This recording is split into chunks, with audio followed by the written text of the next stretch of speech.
Welcome back to Follow the Star. It just doesn't seem like the rain is going to give up, but neither am I.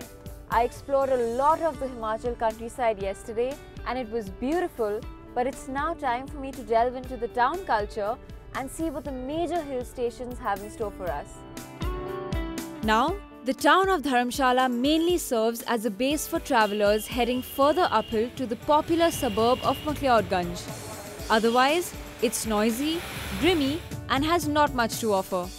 In fact, most people only come here to make travel arrangements, ship parcels home, book trains and buses and go.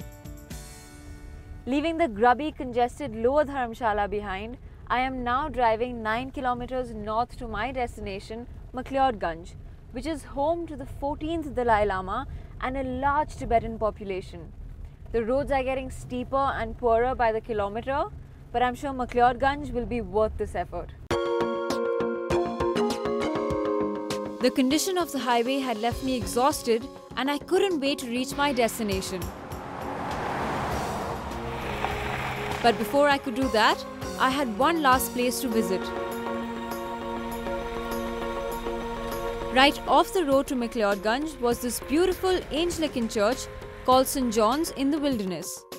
And true to its name, it was actually set in the middle of a forest surrounded by tall deodar trees, something you'd never see in a regular church.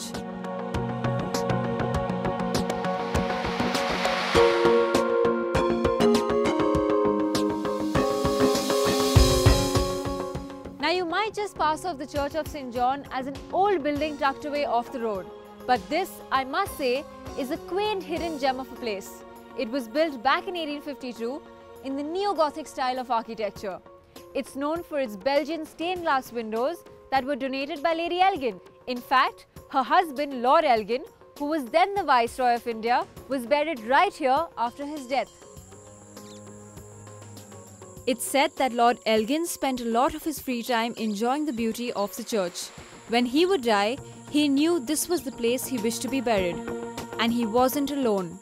The graveyard at the back of the church serves as a resting place for a lot of prominent British officers. Many of them were victims of a massive earthquake that had hit this region in 1905. A visit to this beautiful church instantly transported me back in time. I couldn't help but wonder how this place looked 161 years ago. Back then, a church in the wilderness probably wasn't a rare sight as it is today.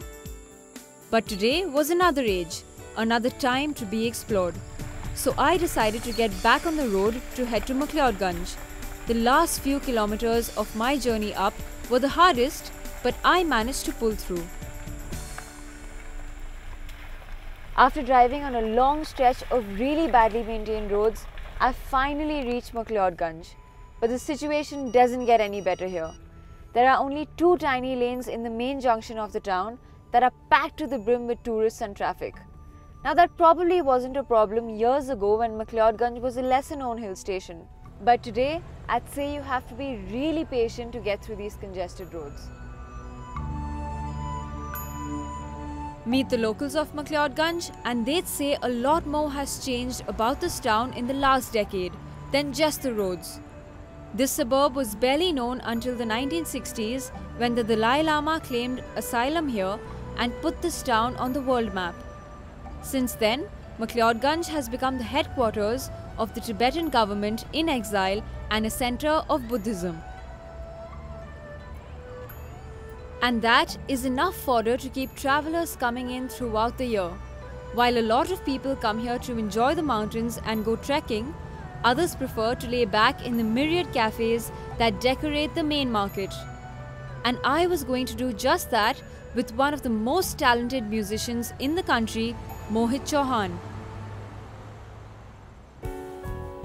Especially popular for his romantic ballads, Mohit Chauhan is the man with the golden voice.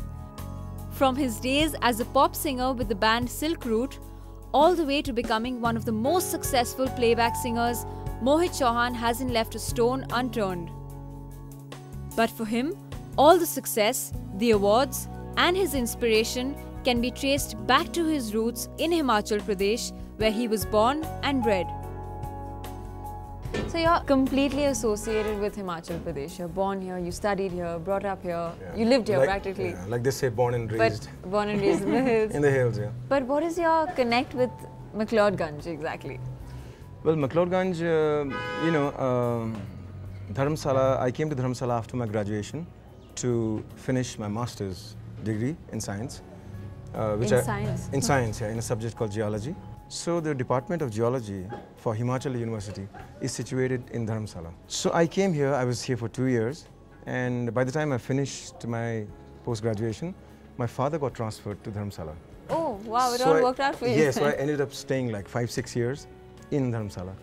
So McLeod Ganj was the favorite haunt. Your hangout. Yeah, absolutely, yeah. We used to come here, strum our guitars, trek up, walk around. There's a song called Duba Duba. Yes, of course. That I did for my first album with Silk Route, was composed here. In McLeod? I think so. But wow. I don't remember the location because the music makes you a little dizzy. Yeah. But it was here. It was here in Dharamshala when I was studying here. So it must have been around somewhere over here. And now, how often do you come here now? You're busy now and you're not living in the hills anymore. Yes, I don't live here anymore. I live in Bombay, but it's home. And you gotta come home. You gotta keep coming home. So, in fact, I was here about a couple of months back. And any opportunity, I love to come here. So you just wait for an opportunity to come back?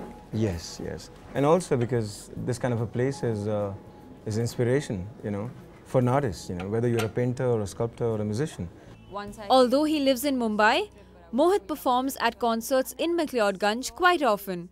In fact, he invited me to the Tibetan Institute of Performing Arts, where one of his super hit songs, Sadda Hak, from the movie Rockstar, was filmed. Mohit called over a couple of Tibetan musicians and decided to jam with them.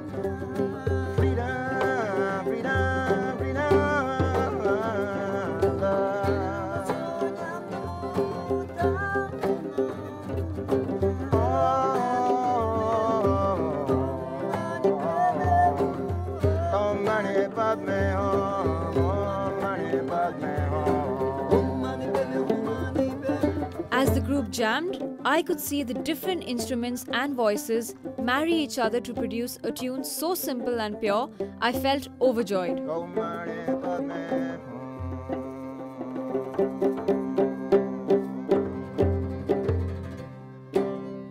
my God, you guys, y'all are so talented. It was beautiful, seriously. Being a non-musician, it was amazing.